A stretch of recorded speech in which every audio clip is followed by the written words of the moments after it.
नमस्कार, मैं आचार्य अनुपम जोले। कुंभ राशि वाले लोगों के लिए आगामी सप्ताह अर्थात 29 जून से 5 जुलाई के बीच में आसमानी ग्रहों का आपके जीवन पे प्रभाव और उसका समाधान लेकर आया हूँ। शुरुआत चंद्रमा से ही करेंगे और उसके बाद बाकी ग्रहों के आपके जीवन पर प्रभाव लेंगे। चंद्रमा सबसे तेजी से प्रभाव डालता है और हमारे मन पर असर डालता है।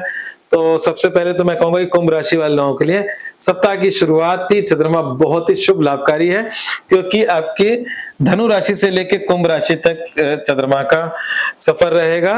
और मजेदार बात यह है कि आपका जो 11वां चंद्रमा है, वो मैं जैसा हर बार बोलता हूं कि सबसे ज्यादा लाभकारी चंद्रमा 11वां होता है।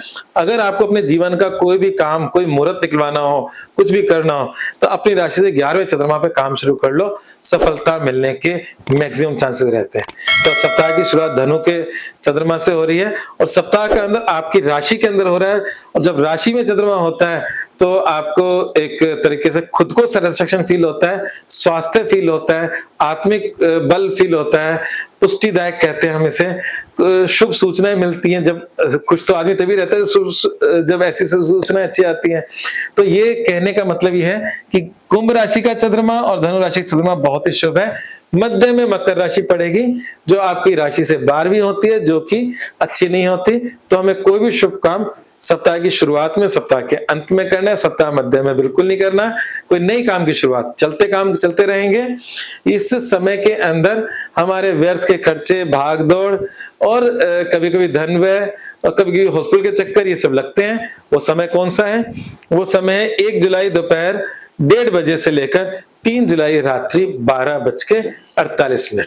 तो ले देकर अगर हम इसे बोलें तो आपका मतलब 1 से 3 तारीख जो है वो थोड़ा बहुत मध्य में पड़ेगी।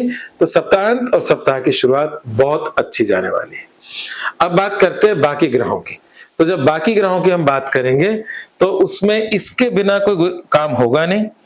3 ग्रहों का कॉम्बिनेशन त्रिग्रह योग बना हुआ है। हालांकि ये ग्रह योग बदल जाएगा, सप्ताहांत के अंदर बुध चेंज हो रहा है, पर वो बिल्कुल अंत में होगा। सप्ताहांत का मतलब 4 जुलाई की शाम 7:14 पे बुध यहां आ जाएंगे। पर जब तक बुध यहां है तब तक क्या स्थिति है और क्या होगा क्या नहीं होगा, इसके अच्छे बुरे दोनों परिणाम है।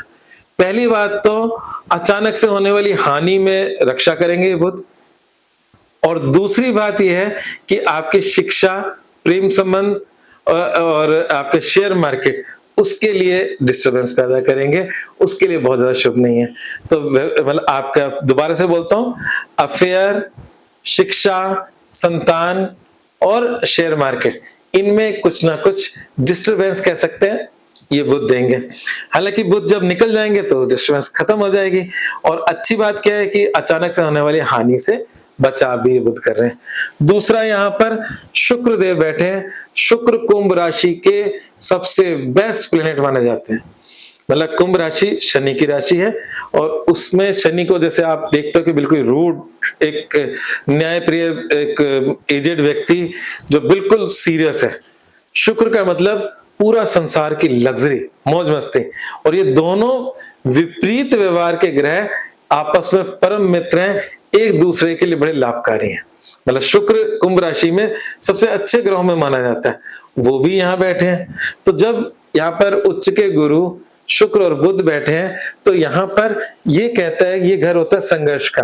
मतलब आपको कुछ फाइट्स तो करनी पड़ती है, वो शत्रुओं से हो सकती है फाइट्स, या आपके कंपटीटर से फाइट हो सकती है। फाइट के द्वारा ही कुछ हासिल होगा, शांति से कुछ नहीं मिलेगा। तो ये हफ्ता आपको कुछ फाइट्स की बात कर रहा है।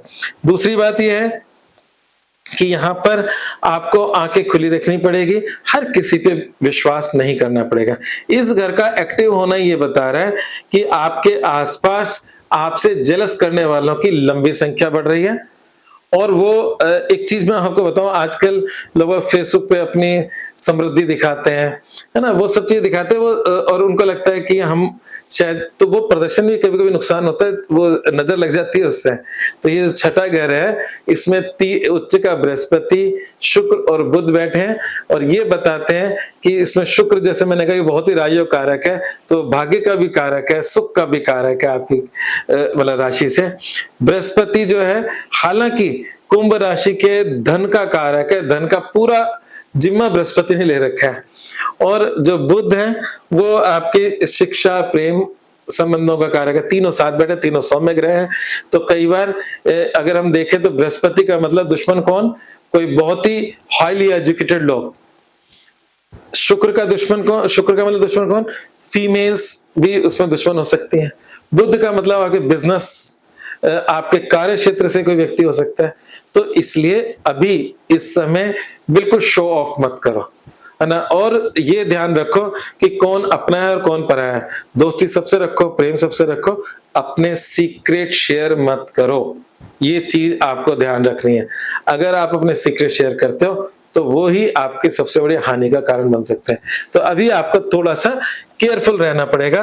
परंतु जब इतनी गड़बड़ लग रहा है तो अच्छा क्या है? अच्छे में मैंने एक बात बताई है, बाकी अच्छी बातें बाद में बताते हैं। पहली बात ये बताई कि अचानक से जो नुकसान होते हैं उसमें रुकावट आ रही है, उसमें कहीं ना कहीं बचाव हो रहा है। दूसरा अच्छा, जो बहुत ही अच्छा काम हो रहा है, बहुत बहुत बहुत, वो है आपका कार्य क्षेत्र का विस्तार हो रहा है। कार्य क्षेत्र का विस्तार कैसे हो रहा है?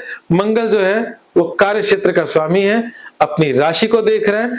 बृहस्पति उच्च का आपके कार्य क्षेत्र की राशि को देख रहा है, और दोनों की संयुक्त दृष्टि आपके कार्य क्षेत्र में विस्तार करिए। कार्य क्षेत्र का मतलब अगर आप नौकरी में हैं, आपके शत्रु भले ही होंगे, परंतु आपके नौकरी के अंदर आपके मतलब कुछ ना कुछ पॉजिटिव ही हो जाएगा उनकी शत्रुता के बावजूद भी। इसलिए मैं कह रहा हूं शो ऑफ मत करो, सब काम हो जाएंगे। और दूसरा ये ध्यान रखो कि कौन अपना और कौन पराया, सब पे नजर रखो। तो आपका करियर में उन्नति हो रही है, आपके जो वर्क है उसकी कुछ ना कुछ आपको रिवार्ड भी मिलेगा, इसमें कोई शक नहीं। इन दो ग्रहों की दृष्टि की वजह से गुरु की दृष्टि बहुत अच्छी मानी जाती है, ठीक है ना। धन में परिवर्तित हो रही नहीं हो रही वो अलग बात है, परंतु जब हम अच्छा काम करेंगे, लोगों की नजर में आएंगे, तभी कुछ आगे बढ़ेगा ना। तो इस समय करियर के लिहाज से, चाहे वो बिजनेसमैन हो चाहे नौकरी पेशा हो, हालांकि ये कॉम्बिनेशन नौकरी पेशा वालों के लिए ज्यादा अच्छा माना जाता है, बिजनेसमैन के लिए अच्छा नहीं माना जाता। तो नौकरी पेशा लोगों के लिए अभी प्रेजेंट समय आपका अच्छा चल रहा है, ठीक है, बढ़ोतरी है। और जैसा मैंने बोला कि सप्ताह की शुरुआत में चंद्रमा आपका 11वां था, जो आपके धन लाभ को सुनिश्चित कर रहा था। अब इसमें एक बड़ा ही अद्भुत योग बन रहा था सप्ताह की शुरुआत में। आपके शत्रुओं से भी आपको लाभ हो रहा था। मतलब कई बार शत्रुओं की गलती से भी लाभ मिल जाता है, वो तो आपकी शत्रुता कर रहे होते हैं।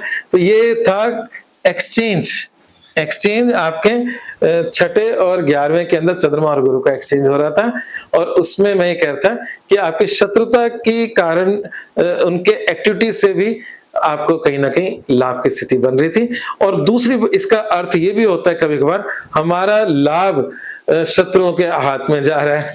तो परंतु इसीलिए मैंने कहा कि शुरू में आपको सब चीजें ख्याल में रखनी है, अपने सीक्रेट शेयर नहीं करने। ये था आज का वैसे तो मूल वाक्य होना चाहिए, और उस पर आपको ध्यान रखना है।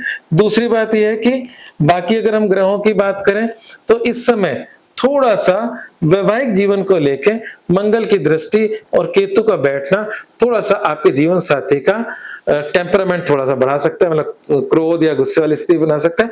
तो उससे अगर आप थोड़ा संभल के रहें तो अच्छी बात है, मतलब हमारे हाथ में है इन सब चीजों का। तो इसके साथ साथ अगर हम बात करें तो महा उपाय की अगर हम बात करें तो महा उपाय है चने की दाल का गाय को मतलब हर गुरुवार डालना शुरू करें। इस उच्च के बृहस्पति की वजह से होने वाली डिस्टरबेंस में कुछ ना कुछ जरूर लाभ मिलेगा।